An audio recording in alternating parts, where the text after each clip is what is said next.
Hi, I'm Vaune Pierce from Moorpark, California, and on behalf of the Smocking Arts Guild of America, I'm going to give you a little tutorial on how to smock the cable stitch and the trellis stitch.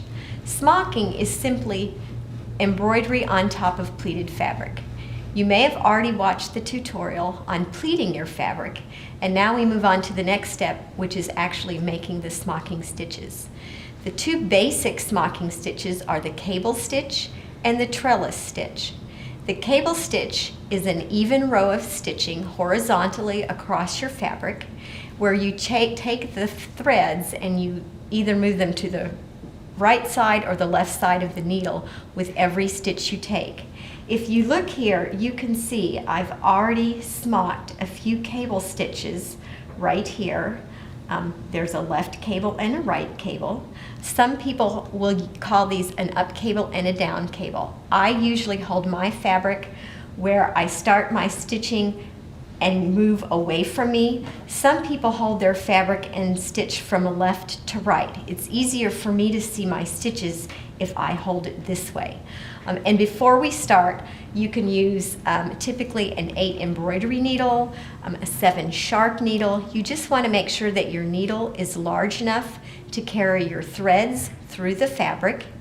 And you can use many different kinds of thread to smock. This is 6-stranded embroidery floss. When you use that, you're going to be using 3 strands. You can use floche, which is also cotton embroidery thread. You can use cotton abroader. You can use pearl cotton, ribbon rayon floss, wool thread, any type of thread you want. Typically, you will see some type of cotton thread that's used. When you start out, you are going to either have your thread to the right side of the needle or the left side of the needle for smocking the cable stitch. And the thread is always going to go to the side that it wants to.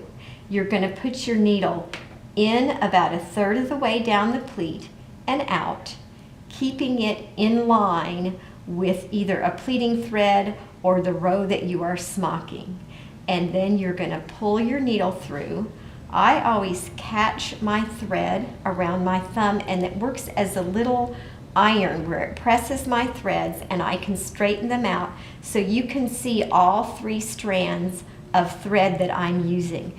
And now my thread wants to go to the left, so I'm going to keep it over there, put my needle in and out of the pleat about 1/3 of the way down again, pull through and catch my thread with my thumb, and make sure that my threads are nice and even and not twisted.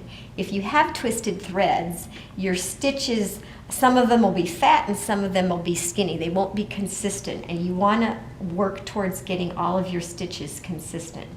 And so I'm going to do another right cable. My thread wants to go to the right, and I'm going to keep it to the right. I'm going to put my needle in and out about 1/3 of the way down, pull it through and catch with my thumb again, and make sure that my threads are untwisted. You don't want to pull the tension too tight so that your pleats V together like this, and you don't want your tension to be too loose so that your stitches are flopping around on top of the fabric. You want your pleats to look straight and have your stitches be nice and firm on the fabric. And that's the way you do a cable stitch.